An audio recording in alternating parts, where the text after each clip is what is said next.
안녕하세요. 저는 고민을 안고 사연을 쓰게 된 딸아이를 키우는 돌싱입니다. 혹시 후안무치라는 말 아시나요? 잘못을 저지르고도 전혀 미안한 마음을 가지지 않는 뻔뻔한 사람을 가리키는 말인데요. 저에게 전 남편은 딱 그런 사람이었어요. 그런 사람이랑 왜 결혼을 했냐고 물으신다면 그때는 콩깍지에 쓰였다는 거 말고는 답할 게 없네요. 사랑에 빠지면 눈이 먼다고 하잖아요. 제 눈이 정말 너무 심하게 멀었던 것 같아요. 저와 남편은 여느 커플처럼 소개팅으로 만나 사랑을 키웠어요. 둘 다 평범한 직장인이라 정말 평범하게 연애를 했어요. 저는 외동딸이라 어릴 때부터 아버지가 적금을 많이 부어주셨고 저도 일하면서 번 돈을 많이 모아두었기 때문에 결혼 전에는 이미 집도 전세로 살고 있었어요. 솔직히 처음 결혼할 때는 부모님 반대도 있었어요. 남편은 집을 할 생각도 없이 제가 살던 전셋집에서 그냥 살면 안 되냐는 식으로 말했고 저도 굳이 돈 들여 이사 가는 것보다 그게 나을 거라고 생각하기도 했거든요. 그런데 아버지가 자기 돈으로 아무것도 안 하려는 남자 인정 못한다며 마지막까지 반대를 하셨죠. 그래도 결국 결혼은 했어요. 그만큼 남편이랑 잘 맞는다는 생각을 했으니까요. 저는 성격이 맺고 끊음이 정확한 편인데 남편은 둥글둥글 무난한 성격이어서 그 부분이 잘 맞았거든요. 그런데 딱 하나 술 때문에 사고 친 적이 많아서 그 부분이 저를 힘들게 했어요. 이혼한 게 그럼 술 때문인가 하고 생각하실지도 모르겠지만 전혀 그쪽 문제가 아니고 뜬금없는 여자 문제 때문이었어요. 결혼 기념일이 3번을 지난 어느 날이었어요. 술만 마시면 연락이 없는 남편을 기다리며 TV를 보고 있는데 남편이 제게 전화를 한 통 하더군요. 짜증나는 마음을 꾹꾹 눌러담아 전화했더니 경찰서라는 대답과 함께 남편을 데려가라고 하시더군요. 술을 너무 많이 마셔서 도로에 누워있다가 결국 경찰서에 신고가 들어가는 바람에 거기 가 있더라고요. 경찰서 갔더니 완전히 깔라가 돼서 인사불성이 된 남편이 의자에 누워있더라고요. 그나마 술 주정이 없었으니 다행이었지. 주정까지 했으면 한 대 패고 싶을 만큼 쪽팔렸어요. 부랴부랴 경찰서까지 남편 데리러 온 건 좋았는데 폰이 꺼져버렸더라고요. 저는 자기 전에 폰을 충전하는데 남편 데리러 여기까지 나올 줄 몰라서 충전을 잊어버리고 있었거든요. 결국 제 폰을 쓸 수 없으니 콜택시도 부를 수 없었어요. 남편 폰이 생각나서 콜택시를 부르려고 버튼을 누르는데 뭘 잘못 눌렀는지 이전 화면이 뜨더군요. 그리고 그 화면을 본 제 눈을 의심할 수밖에 없었어요. 남편이 웬 여자와 같이 있는 사진이었어요. 거의 껴안고 있는 데다가 서로 입술을 맞대고 있는 사진이었죠. 게다가 위에서 아래로 찍힌 각도로 보니 여자가 남편 다리 위에 올라가 있는 상태였어요. 그걸 보고 제정신 유지할 수 있는 여자가 이 세상에 있을까요? 그런데 얼굴을 확인하고 더 열이 받아버렸어요. 바로 남편이 자주 만나러 다니던 동네 누나였거든요. 이 여자를 제가 경계 대상에 넣지 않은 이유는 처음에 사귈 때 가장 먼저 소개시켜준 사람이었거든요. 동네에서 어릴 때부터 친하게 지내던 누나라며 결혼한 사람이라고 하기도 했고 나이가 남편보다 6살이나 많으니 바람을 필 거라고는 상상도 못했거든요. 절대로 연애 상대는 아닐 거라고 편하게 생각했는데 그 생각이 이런 참사를 불러온 것 같아요. 게다가 그 여자는 유부녀였고 남편도 유부남이잖아요. 일단 화를 내려놓고 다른 사진부터 확인했어요. 그랬더니 이건 확실하다 싶더라고요. 그 여자랑 찍은 사진이 넘쳐나더군요. 저와 남편은 서로 폰을 확인하는 행동은 한 적이 없었는데 그래서 그런지 굉장히 무방비하게 폰 안에 외도의 흔적들이 가득하더라고요. 그 흔적들을 저장하려니 제 폰은 이미 배터리가 나갔고 어쩔 수 없이 사람을 하나 불러야 했어요. 폰 번호를 알고 있는 제 사촌 오빠에게 전화했어요. 근처에 살고 있고 지금이면 운동을 할 시간이라 오기도 편할 거라고 생각하고 불렀거든요. 도대체 남편이 술을 얼마나 마셨길래 태우지도 못할 만큼 떡이 됐어? 그러게 말이야. 근데 그게 중요한 게 아니라고 지금. 잠깐 폰 들고 이리 와봐. 저는 오빠의 팔을 끌어 남편 폰 앞으로 데리고 왔어요. 그리고 남편의 외도 사진과 카톡 내역을 모두 보여주며 사진 좀 찍으라고 말했어요. 동영상도 찍으라고요. 바람 피면서 이렇게 대놓고 사진첩에 불륜녀랑 찍은 사진 올려놓은 거야? 이건 뭐 답이 없네. 사진을 보니 최소 몇 달 전에 바람 핀 것 같은데. 그래서 지금 미치고 팔짝 뛸 것 같다고. 게다가 이 여자 내가 아는 여자야. 남편 동네 아는 누나인데 어릴 때부터 친하다고 해서 별 생각 없이 놔뒀더니 이런 식으로 사람 뒤통수를 치네? 잘 생각해. 바람 피는 것도 습관이라 잘 안 고쳐진다더라. 사람마다 다르긴 하겠지만. 몰라. 이 인간 술 깨고 이야기해본 뒤에 결정하려고. 오빠, 미안한데 우리 집까지 옮겨줄 수 있어? 택시 타고 갔다가 집 안까지만 옮겨줘. 야, 바람 핀 놈 뭐가 좋아서 집까지 데려가? 그냥 근처 쓰레기 있는데 대충 던져두고 가면 되지. 쓰레기는 쓰레기장에. 몰라? 나도 그러고 싶지. 그치만 내일 아침에 눈 뜨자마자 추궁해야 하니까 놔두고 가면 안 돼. 결국은 오빠의 도움으로 저희는 집에 무사히 도착했고 남편은 오빠가 데려다 놓은 현관 입구에 놔둔 채 저는 안방에 들어가 잠을 청했어요. 그런데 잠이 안 오더라고요. 열이 받으니 쉽사리 가라앉지도 않고요. 결국은 뒤척거리며 자다 깨다를 반복하다가 새벽녘 잠자는 걸 포기하고 일어나서 TV를 틀었어요. 생각이 많아서 정리할 겸 틀어놓은 건데 그 소리에 남편이 으으하며 일어나더군요.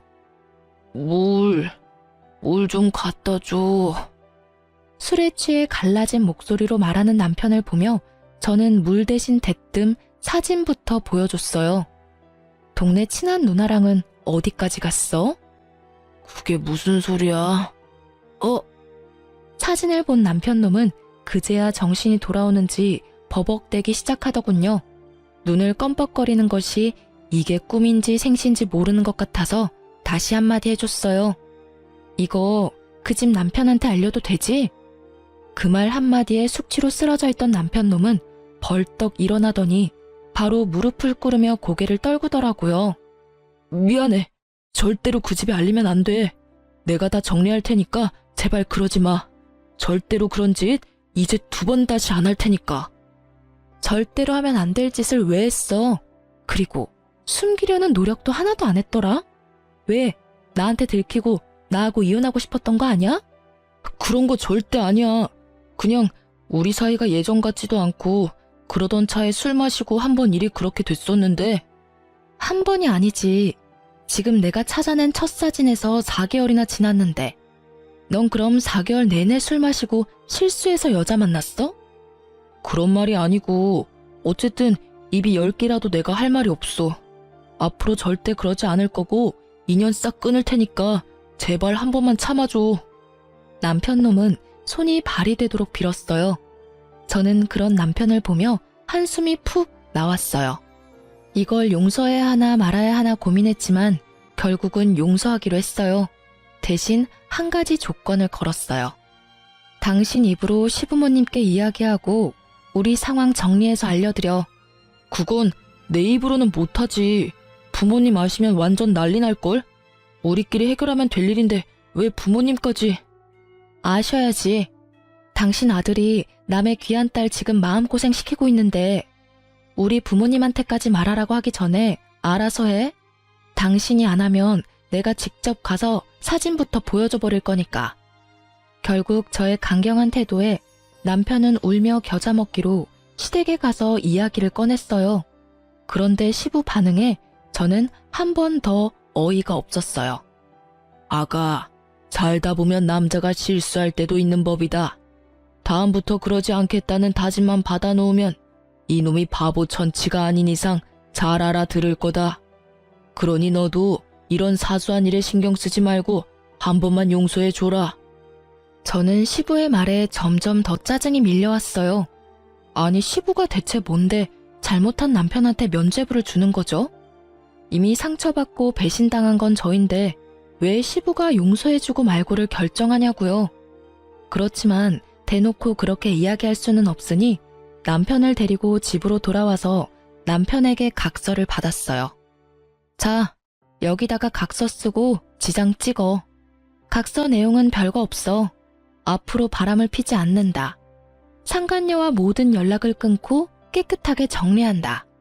만약 이를 어길 시에 유책 배우자로서 친권, 양육권을 나에게 다 넘기고 내가 당신과 시댁에 준 모든 걸 다시 되돌려 받는다는 내용이야. 그걸 들은 남편은 알겠다며 각서를 쓰고 사인이며 지장이며 다 찍더군요.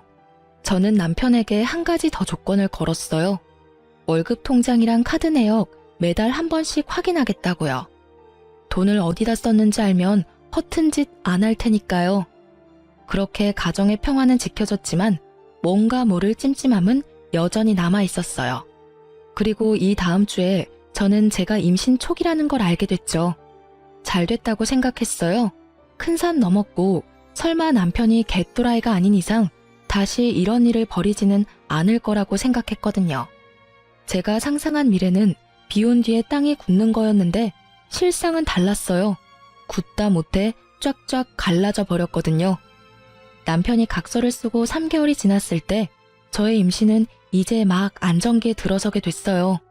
남편은 제게 외도를 걸린 이후로 집에서는 쭈구리처럼 지냈어요. 당연한 일이었죠. 본인이 제게 잘못한 일이 있으니 집에서 어깨를 못 펴는 거잖아요. 그렇지만 남편이 계속 그렇게 행동할수록 그런 생각이 들었어요.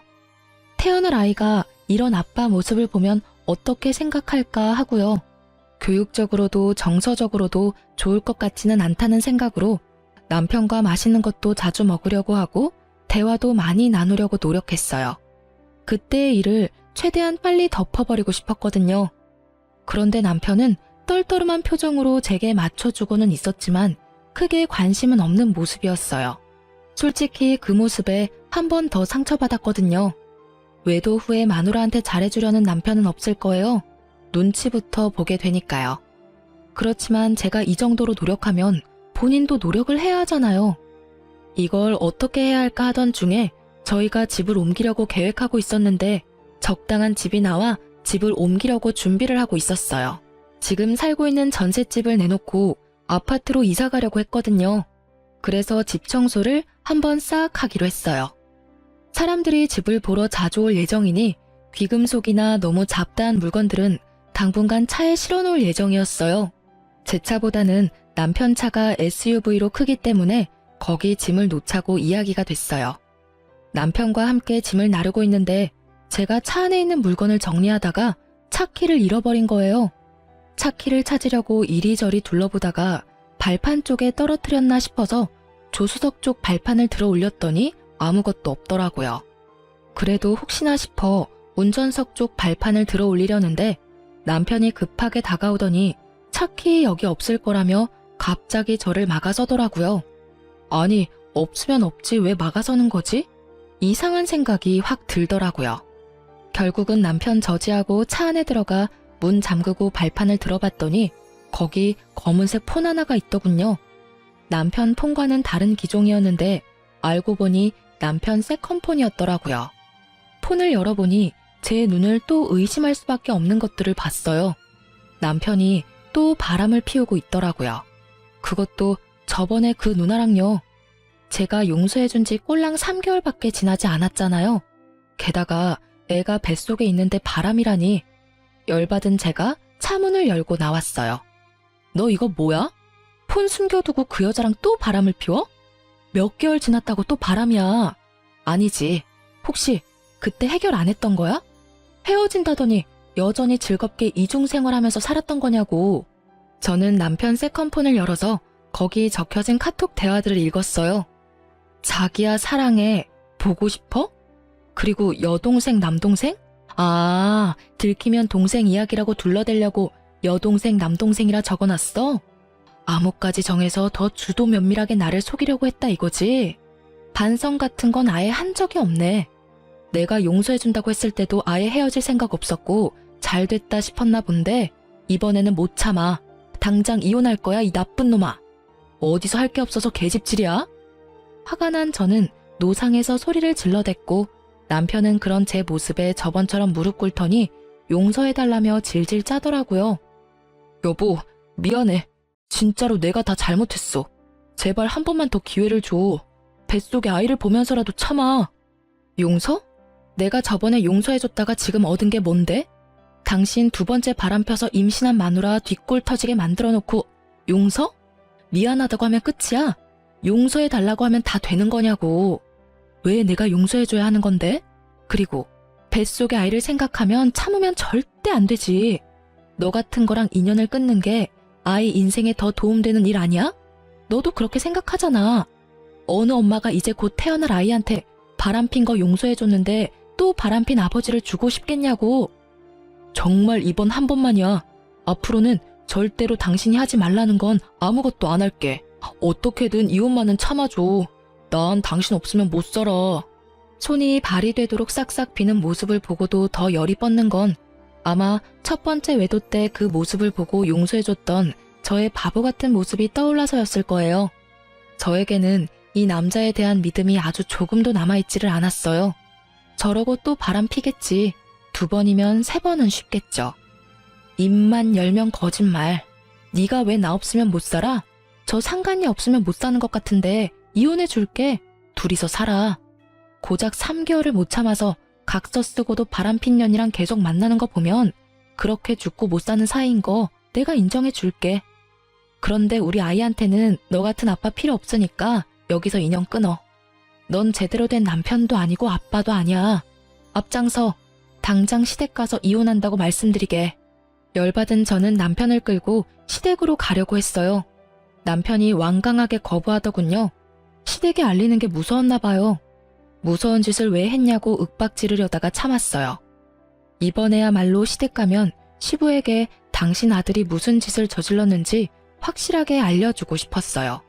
시부가 무슨 말로 남편을 두둔하든지 간에 코웃음 날려줄 준비도 되어 있었고요. 당장 앞장서라고. 시댁 가서 정산해. 시부모님도 그간 상황 다 알아야 우리 이혼할 때 큰 문제 없을 거 아니야. 무슨 정산? 그리고 나 이혼 안 할 거라니까? 넌 이혼 무조건 하게 되어 있어. 내가 너랑 헤어질 거라고 결심했으니까. 그리고 정산해야지. 너 첫 번째 외도 때 각서 썼잖아. 당신과 시댁에 준 모든 걸 되돌릴 거라고. 나 그거 받으러 시댁 갈 거야. 알지? 아버님 차 내가 빌려드린 거. 게다가 소소하게 빌려드린 돈도 있고, 그리고 당신한테 사준 선물들은 다 놔두고 가. 넌 그 선물 받을 자격 없어.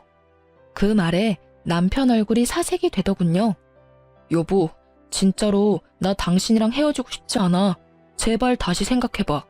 나 정말로 다 끊을게. 깨끗하게 정리할 거라니까? 내가 정말 미안하다고. 하든 말든 너 마음대로 하고, 솔직히 각서까지 썼는데도 그 여자 만난 거면 이 정도 각오는 이미 하고 있었던 거 아니야? 당신이 원해서 만났잖아. 그리고 너 말끝마다 미안해라고 하는데 그 말 앞으로 한 번만 더 하면 죽어? 미안해하지도 않으면서 뭐가 미안한데? 입버릇처럼 말하면서 마치 진짜 미안한 것처럼 굴고 그거에 넘어가서 내가 한 번 봐줬는데 이번에는 안 넘어가. 누굴 호구로 알고 당장 앞장서. 결국 미안한 마음 없이 미안하다며 소리만 치는 남편을 저는 시댁으로 끌고 갔습니다. 아니, 미안하다는 말은 왜 하는 건데요? 미안하다는 말을 들을 때마다 화가 치밀어 오르는 제 속도 모른 채 사과만 하면 다 끝날 거라고 생각하는 남편 놈을 보니 그때 용서해준 게 그제야 후회가 되더군요. 시댁에 도착한 저는 표정이 무척 좋지 않았고 남편은 끊임없이 제 눈치를 보며 주눅들어 있었어요. 너희들 웬일로 왔어? 오늘 무슨 날이야? 어머님, 저희 이혼하려고요. 이 사람이 또 바람을 폈어요. 그것도 저번이랑 똑같은 여자하고요. 정리가 하나도 안 된 상태로 저 속이고 열심히 만나고 있던데 솔직히 더는 못 참아요. 어떻게 임신한 와이프 두고 다른 여자하고 바람이 나요? 새로운 여자였다면 덜 화났을지도 몰라요. 그런데 왜 또 그 여자냐고요. 두 사람 연애하는데 내가 방해물 같으니 제가 이혼하는 게 맞는 거겠죠. 아이고 며느라가 진정 좀 해라. 뭐가 그렇게 바빠? 남자가 살다 보면 그럴 수도 있지. 그리고 너 임신 중이라 뭐 이래저래 저도 힘들었나 보지. 네가 이해를 좀 하고 넘어가. 그리고 어차피 상대방도 남편이랑 애가 있다는데 그냥 불장난 같은 거였을 테고 진지하게 만나는 그런 건 아닐 것인데 너도 부인이 돼가지고 그런 불장난을 심각하게 받아들이고 그렇게 난리치면 안 되지. 뱃속에 애도 있으니 흥분도 좀 가라앉히고 생각을 하면. 불장난 정도가 아니잖아요. 지금 이 사람 하는 짓을 보시라고요. 미안하다고 다 정리한다고 할 때는 언제고, 여태껏 만나면서 메신저로 와이프 배불러서 재미가 없네 어쩌네 그런 말 찍찍하면서 둘이서 내 욕까지 했다고요. 저는요, 임신 중에 벌써 남편 불륜이 2번째예요. 임신 중에 남편 외도 알아채는 와이프도 많지 않겠지만 2번이나 이런 짓 당하면 제가 기분이 좋겠어요? 아버님이야 아버님 자식이고 두둔하고 싶은 마음 있으시겠지만 저는 달라요. 첫 번째 용서가 제 마지막 한계 지점이었거든요. 이번에는 절대 용서 못하고 저번에 남편이 쓴 각서대로 하려고 시댁 온 거예요. 각서? 야, 너는 무슨 각서를 어떻게 썼길래 불똥이 여기까지 튀어? 각서를 보기 전까지 시부는 아주 느긋한 태도였어요. 아들놈 두둔해가면서 각서가 무슨 내용인지도 모르고 말이죠. 제가 각서를 보여주니 시부의 표정은 울그락불그락 시시각각 변했고 남편놈은 고개를 떨구다 못해 바닥으로 꺼질 것 같더군요. 아버님 쓰고 계시는 차 가져갈게요. 그거 어차피 저희 친정어머니 명의잖아요. 운전자 보험에 특약 넣어서 저희 차 몰고 있던 거였으니까 이혼하면 당연히 다시 저희 엄마한테로 돌려주셔야 하는 게 맞는 거고요. 솔직히 이런 일 없었으면 조만간 아버님 차 될 수도 있었는데 그 부분은 죄송하게 생각해요. 제 명의였다면 그것도 재산 분할에 들어가는 거였을 텐데 어머니 명의라서. 그냥 돌려주시는 게 깔끔하실 것 같아요.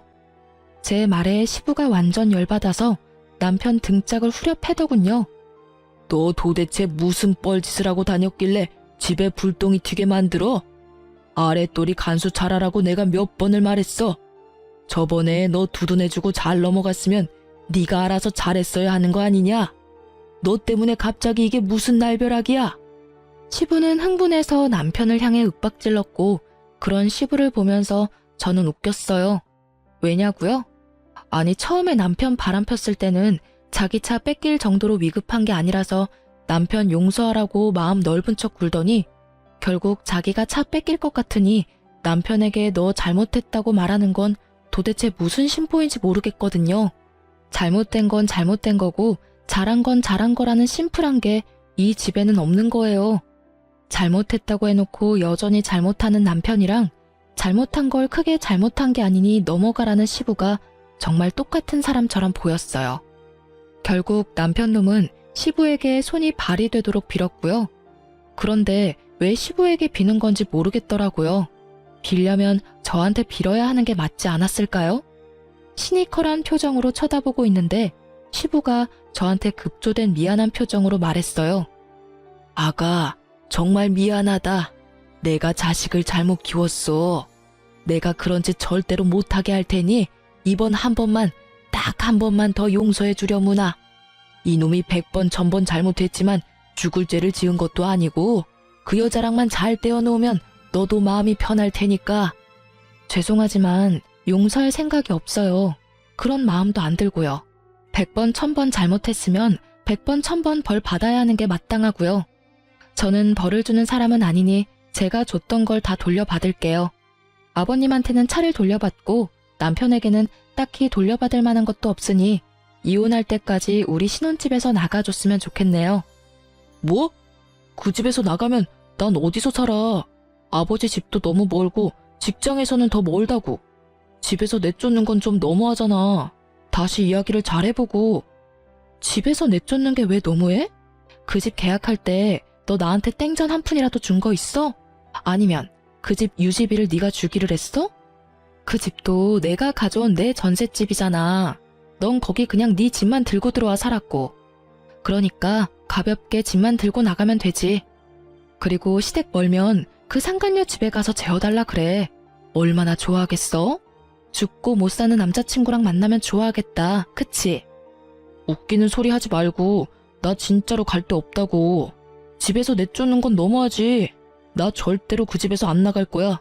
내가 말했잖아. 제발 좀 들어봐. 나 진짜 미안하고 그 여자랑 완전히 다 끊겠다니까. 의심 하나 없애도록 매일 위치 추적 앱도 설치하라고 하면 하고 통장 내놓으라고 하면 그것도 다 줄게. 제발 집에서 나가라고만은 하지 마. 그 여자랑 인연을 어떻게 끊게? 저번에도 끊는다고 해놓고 못 끊었지. 아니지.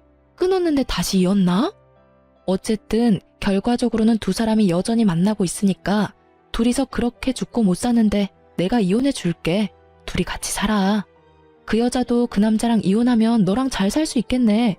집도 없이 둘 다 똑같이 위자료와 상간소송비 갚으면서 잘 살면 되지. 안 그래? 그러니까 그게 안 된다고. 우리는 그렇게 깊은 사이가 아니야. 진짜 그냥 즐기기만 하는 사이였고 술 마시면 만나는 그런 사고 같은 거였다고. 제발 여보. 그러니까 술 마시면 만나는 사람이면 술을 안 마시면 안 만났을 거 아니야. 그럼 네가 술을 마신다는 선택을 한 것부터가 네가 반성을 안 하고 있었다는 거지. 뭐 깊고 낮고 그런 거 나는 모르겠고 그냥 이혼하고 양육권 친권 나한테 다 넘겨. 어차피 너 유책 배우자라 그거 다 못 가져가. 집도 없고 이제 빚만 남을 건데 뭐. 대신 애 양육비는 꼬박꼬박 보내. 남편은 대답도 못하고 그저 한숨만 푹푹 내쉬더라고요. 미안한 기색은 하나도 없이 이 상황을 어떻게 모면해야 하는 것만 눈에 보이더라고요. 아버님도 죄송하지만 그 차 돌려주세요.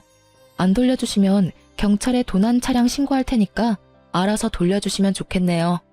서로 얼굴 붉히지 않게 하면 좋잖아요.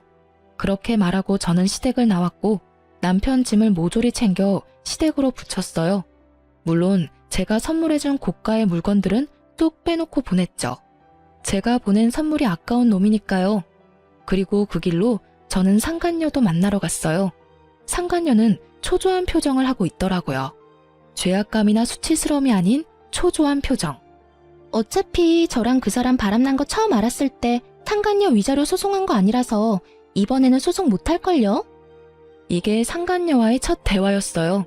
뭘 알고는 있는 것 같았는데 아주 어정쩡하게 알고 있더군요. 바람난 걸 인지하고 3년 정도 지나면 소송을 못 거는 거거든요. 고작 3개월은 아직 진행 중인 거나 마찬가지고 제가 용서해줬다고 하더라도 속이고 계속 바람피고 있었으니 고의적으로 부정행위를 지속했다는 점은 명확하죠. 게다가 남편이 이미 각서까지 썼거든요. 헤어진다고 해놓고는 여전히 만났잖아요? 위자료 청구할 때 당연히 체크하는 부분이거든요. 제 말에 상간녀의 몸이 오들오들 떨리더군요. 너무 가증스러웠어요. 어디서 불쌍한 척을 하는 건지. 상황으로 보면 제가 더 불쌍한 거 아닌가요?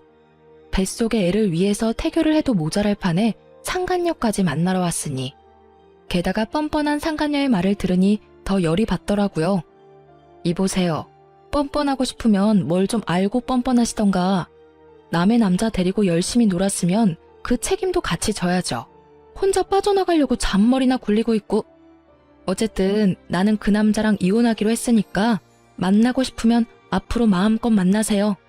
대신 저는 당신한테도 위자료 청구할 테니까 그 부분은 알아서 하시고요. 내가 상간녀니까 위자료 청구받는 거는 어쩔 수 없다고 생각해요. 그런데 집에 법원 등기 같은 건 보내지 말아줘요. 남편이 알면 곤란하거든요. 아직 저희 남편은 모르고 있고 저한테도 가족은 소중하니까. 뻔뻔함을 넘어서는 인간 실격의 태도에 저는 버럭 소리 질렀어요. 가족이 소중하다는 사람이 왜 바람을 펴요? 웃기고 있네 진짜. 당신 가족은 소중하고 내 가족은 소중하지도 않아? 이렇게 좋게 봐주려고 했더니만 자기가 잘못한 주제에 나한테 이래라 저래라 하고 난리야. 당신 지금 주제 파악이 안 되나 본데 나는 당신 용서해주러 온 거 아니에요. 솔직히 지금도 당신 남편한테 가서 먼저 이룰 수도 있는 거 귀찮아서 여기까지 와서 꼴 보기 싫은 당신 얼굴 보고 있는 거라고. 이것들이 사람이 마음 써주니까 아주 호구로 보이나 봐. 둘이 아주 똑같은 것들끼리 붙어먹어서는 당신 남편한테 지금 이야기해주러 갈까요? 바람 펴서 남의 가족 파탄낸 주제에 자기 가족은 소중하다며 등기를 집으로 보내지 말라는 상간녀 말에 완전 빡친 저는 흥분을 가라앉히지를 못하겠더라고요. 제가 열받아서 소리친 게 먹혔는지 상간녀는 아무 말도 안 하고 제 눈치만 보고 있었고요. 우편물이 어디로 갈지는 내 마음이니까 그때까지 가슴이나 졸이고 사세요. 그렇게 이야기하고 나오는데 현기증으로 머리가 핑 돌더라고요. 너무 신경을 많이 썼는지 몸이 안 좋아진 것 같더라고요. 결국은 정신력을 소모하기 싫어서 이혼 전문 변호사를 찾아가 맡기기로 했어요. 결국 이혼은 합의가 아닌 소송으로 들어가게 됐고, 이혼 소송 진행하면서 상간녀 소송도 같이 진행했어요. 그리고 저는 이혼 소송 중에 딸아이를 출산했어요. 그 아이를 낳을 때 남편이 없어서 친정 어머니가 들어오셨는데 그때만큼은 정말 서럽게 울었어요. 울지 않고 버티려고 그렇게 애를 썼는데 아이를 낳은 벅참과 아이를 아빠 없이 키워야 한다는 미안함이 한데 섞여서는 묘한 죄책감과 슬픔으로 눈물이 났어요. 이번 한 번뿐이다. 오는 건 지금뿐이라고 되뇌이며 딸아이를 홀로 키웠어요. 육아휴직을 쓰고도 힘이 들어 친정 도움을 받았지만 그래도 홀로 서기는 성공적이라고 할 수 있었어요. 그런데 이혼 후 몇 개월이 지났을까? 갑자기 전 남편이 딸아이가 보고 싶다며 면접 교섭권을 써서 아이를 만나러 왔더라고요. 처음에는 이 사람도 혼자 지내면서 애 얼굴 보고 싶었겠구나 하고 마음이 좀 쓰였는데 애 보러 와서는 저한테 계속 사정사정 하더라고요. 당신 혼자서 힘들지? 내가 곁에 있어주면 진짜 덜 힘들 거야. 나 애한테도 잘하고 집중할 자신 있어. 그러니까 우리 다시 만나지 않을래? 당신도 힘들잖아. 싱글맘이 얼마나 힘든데. 내가 도와줄게. 저번 일 모두 만회하고도 남을 만큼 내가 헌신적으로 할게. 갑자기 이렇게 말하길래 이놈이 진짜 정신이 나갔나 싶었어요. 갑자기 왜 다시 만나자고 해? 그 여자랑 잘 안 돼? 상간녀가 이혼 안 하려나 보네. 그럼 더 잘 된 거 아니야? 눈치 보지 말고 마음껏 여자 만나면서 살면 되지. 그 여자는 안 돼. 나 지금 당신이랑 그 여자 두 사람한테 양육비 줘야 해서 큰일 나게 생겼다고. 나는 맹세코 그 여자애가 내 애인지는 몰랐어. 그리고 피임도 확실하게 했었다고. 언제 임신이 됐는지 모르겠는데. 여기까지 듣고 나니 그럼 그렇지 하는 생각이 들더군요. 정신이 돌아올 리가 없죠. 고작 3개월 만에 바람피는 놈인데 몇 개월 됐다고 제정신이 돌아오겠어요? 점점 썩어가는 제 표정은 아랑곳하지 않고 전 남편 놈의 이야기는 계속됐어요. 들어보니 웃기지도 않더라고요. 제가 출산한 때에 상간녀도 임신 6개월 차였다고 해요. 당연히 상간녀 남편도 제 전 남편도 상간녀의 뱃속에 있는 씨가 당연히 상간녀 남편인 줄 알았다고 해요. 그래서 상간녀 남편이 상간녀를 극진히 모시면서 살았는데 제가 그때 위자료 소송도 같이 했잖아요. 그때 결국은 상간녀 집 주소로 손해배상 우편물이 가는 바람에 상간녀 남편이 알게 된 것 같더라고요. 결국 불륜 사실을 알게 된 상간녀 남편이 뱃속에 애가 누구 애냐며 난리를 친 건 어찌 보면 당연한 일이겠죠. 그런데 상간녀는 그 상황에도 대쪽같이 뱃속의 애는 자기 남편 애라며 실랑이까지 했다고 해요. 상간녀의 남편도 애가 나오기 전까지는 알 길이 없는 데다 여자가 극구 자기 아들이라고 하니 긴가민가 했대요. 그렇지만 일단 불륜을 했다는 게 확인이 되었으니 용서할 마음은 없었나 보더라고요. 결국 두 사람은 출산 전까지는 별거했다고 하더라고요. 그 얘기를 듣는데 살짝 놀랐어요. 그 여자가 무슨 생각으로 애를 낳을 생각을 했는지 모르겠어요. 어차피 확률이 반이니까 그쪽일 가능성이 있다고 생각해서 아이를 낳으려고 했던 것 같은데 결국은 나쁜 선택이었어요. 1년 채워 애를 낳고 당당하게 유전자 검사를 했는데 상간녀 남편의 아이가 아닌 제 전 남편의 아이였다고 판명난 거죠. 결국은 전 남편은 졸지에 친자식이 둘이나 생긴 거였어요.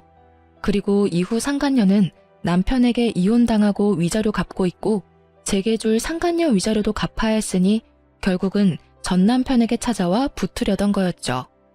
애가 둘이나 생겨서 좋겠네. 그냥 둘이 같이 살면서 벌면 되잖아. 근데 왜 나랑 다시 살자고 해? 좋아하는 사람이랑 같이 살아. 이제야 마음 편한 나 건드리지 말고. 그 여자 결국 이혼당하고 나한테 왔는데 애 들이밀면서 책임지라고 결혼하자고 하는 거야. 근데 생각해봐. 그 여자 이혼당하면서 유책 배우자 돼서 위자료 내야 하는데 당신이 낸 상간녀 위자료 소송도 결국에는 위자료 지급해야 하잖아. 그런 상황에서 나한테 오면 나라고 별 수 있어? 나도 그 상간남한테 위자료 소송 걸려서 돈 내야 하는데 둘이 같이 있으면 빚더미에 앉는 거 순식간이라고. 그래서 안 된다고 했는데 내 자식이라고 결혼 안 할 거면 양육비라도 내놓으라고 난리잖아. 전 남편의 말은 이상하게도 들으면 들을수록 저를 빡치게 만들었어요. 이제 상관없는 사람이라 그런 이야기에 화를 내지 않을 때도 된 것 같은데 말이죠. 결국은 딸아이를 보러 온 이유가 양육비를 한 명분이라도 덜 내기 위해서 교섭을 하러 온 거라는 걸 알게 된 저는 참지 못하고 그 자리에서 남편 싸대기를 날려버렸어요. 남들이 보든 말든 부끄러움보다는 이놈을 그냥 놔두면 안 되겠다는 생각이 더 컸거든요. 야, 이 썩을 놈아. 네가 뭘 잘해서 지금 여기 와서 합치자는 소리를 해? 상간녀 임신시킨 게 내 잘못이야? 양육비를 두 사람한테 주려니까 아까워? 그럼 그런 짓을 하지를 말았어야지. 역시나 사람은 고쳐 쓰는 게 아니라더니. 너 제정신 돌아올 줄 알았던 내가 미친년이지. 내가 지금 무슨 생각을 하는지 너한테 알려줘? 아랫돌이 잘못 눌려서 집안 풍비박산 만든 건 물론이고 지 인생까지 스스로 나락 보내버리는 한심한 놈하고 지금이라도 이혼해서 정말 다행이라고 생각해. 알아? 네가 우리 딸 핑계대고 여기 와서 그런 말 하지만 않았어도 이 정도로 화나지는 않았을 거야. 저는 딸애가 1살도 안 되어 말을 이해하지 못하고 있다는 것에 정말 깊은 감사를 할 수밖에 없었어요. 만약 이 아이가 커서 이 한심한 놈이 아빠라는 걸 안다면 정말 생각만으로도 끔찍해요. 딸아이에게는 차라리 아빠의 존재를 숨겨버리고 싶을 만큼이었어요. 남편 놈은 저한테 한 대 맞고도 정신을 못 차리는지 배째라식으로 누워 애처럼 떼를 쓰더군요. 몰라. 나도 지금 너무 힘들다고. 당신이 안 도와주면 파산해서 양육비고 뭐고 아무것도 못 보낼 거라고. 그러니까 당신이 좀 알아서 해줘. 그쪽이랑 다르게 우리는 부부 사이였잖아. 작년까지만 해도 부부 사이였었지. 지금은 아니고. 잘 됐다고 생각하라고. 두 사람 사이에 어떤 방해물이 있어도 잘 만날 자신 있던 거 아니었어? 그깟 위자료 양육비 같은 거 크게 신경 쓰지 말고 만나. 그 여자도 남편이랑 헤어졌다니 잘 됐잖아. 알콩달콩 위자료 갚으면서 그쪽 아기 재롱 보면서 살아. 나랑 사느니 그 여자랑 사는 게 더 마음 편할 거 아니야? 전혀 마음 편하지 않다고. 당신도 잘 생각해봐. 애가 얼마나 힘들겠어. 아빠 빈자리를 느끼면 나중에 우리 아빠 어딨냐고 물으면 어떡할래? 그런 일 있을까봐 미리 당신한테 이야기하는 거라고. 찌질한 새끼. 정말 욕하고 싶은 걸 절실히 참으며 뻘소리 짓거리는 남편에 소리쳤어요. 나랑 살면 마음 편할 것 같아? 그러게 왜 아빠 빈자리를 느끼게 할 짓을 했냐고. 그랬다고 내가 당신한테 기회를 안 준 것도 아니잖아. 이미 한번 용서했으면 그때 깨끗하게 헤어졌었어야지. 그러면 이런 일 없었을 거 아니야. 그 여자 다시 만나려고 생각했을 때는 이런 일 생각도 못했지. 앞날을 좀 생각하고 살아 이 나쁜 놈아. 그리고 나는 네 상간녀 바람막이는 절대 안 될 거야. 그리고 내 새끼 양육비도 절대로 다 받을 거고. 당신이 안 주면 당신 어머니 아버지한테까지 가서라도 받아올 거니까 알아서 잘 처신해. 한 줌의 용서도 없는 제 목소리에 남편 놈은 다시 또 질질 짜며 불쌍한 얼굴로 저를 쳐다보더라고요. 미안함은 전혀 없으면서 미안하다고 말하며 지가 원하는 것만 말하는 놈이 용서를 구하는 것 자체가 거짓인 거잖아요. 이때 정말 후안무치라는 말이 딱 떠올랐어요. 표정만 미안하고 전혀 미안함을 못 느끼는 사람이 전 남편이었던 거죠. 그렇게 전 남편을 놔두고 씩씩거리며 딸애를 데리고 나오는데 정말 눈물이 줄줄 났어요. 슬픔이 아니라 분노의 눈물이요. 저딴 미친놈도 내 딸이라고 결국 면접 교섭권을 쓰면 만나게 해줘야 한다는 게 너무 싫었거든요. 전 남편놈 하는 꼴을 보니 이번 한 번으로 끝날 것 같지도 않았고 볼 때마다 저지랄 할 것 같아서 앞으로가 더 답답했어요. 솔직히 남편의 첫 번째 외도를 발견했을 때 저도 쉬운 마음으로 용서했던 건 절대 아니었어요. 외도를 겪어본 여자들은 다 그렇겠지만 그게 용서를 한다 만다의 판단이 가능한 게 아니거든요. 판단을 한다보다는 속어법이죠. 용서를 하는 것이 내게 더 나은가, 용서를 하지 않는 것이 내게 더 나은가. 당연히 제 입장에서 생각할 수밖에 없는 문제이기도 하고요. 이미 상대방은 저를 상처 주었고 그 상처는 아물지 못할 거라는 걸 아니까요. 그래도 용서했던 건 남편의 미안함이 진짜라고 믿었기 때문이었어요. 그런데 미안함도 만들어낼 수 있다는 더러운 사실을 알고 나니 마음이 아예 식어버리더라고요. 글을 쓰고 있는 지금도 저는 딸아이와 단 둘이 살고 있어요. 가끔 사람들이 재혼 이야기를 꺼내기도 하고 딸아이니까 다른 곳에 시집 가기도 편하지 않냐고 묻기도 해요. 다들 저를 생각해서 하는 말이라는 건 잘 알지만 딱히 마음이 동하지는 않아요. 사람을 만나는 건 좋은 일이고 생활에 활력이 되지만 아이를 키우면서 만나는 건 힘이 들거든요. 그리고 재혼을 할 만큼 남자에 대한 신뢰가 다시 돌아오지는 않은 상태라 당분간은 이 상태를 유지하고 있을 거예요. 아이를 키우는 재미가 쏠쏠하지만 매번 애를 만나고자 시도하는 남편을 막는 것도 힘들어요. 지금은 아빠라는 존재에 대해 아예 생각하지도 못하게 하지만 앞으로 좀 더 크면 다르겠죠. 곧잘 제 말을 따라하며 놀기 좋아하는 딸애가 어린이집에 들어가서 아빠라는 단어를 알게 되고 왜 자기는 아빠랑 같이 살지 않냐고 물어보면 뭐라고 대답해야 할지 감이 오질 않거든요. 아빠가 나쁜 사람이라고 말하면 아이에게 상처가 될 것 같고 아빠가 바쁘다고 말하면 그럭저럭 넘어갈 것 같긴 하지만 언젠가는 진실을 알게 되겠죠. 혹시 나중에 아이가 좀 커서 왜 자기는 아빠가 없냐고 물어보면 이혼 사유를 솔직하게 밝히는 게 맞을까요? 아니면 이혼했다는 것만 밝히고 그 사이의 일은 어른들의 일이라고 일축시키는 것이 더 좋을까요? 글을 읽으시는 분들의 많은 조언을 부탁드립니다. 그리고 글 읽어주셔서 너무 감사해요.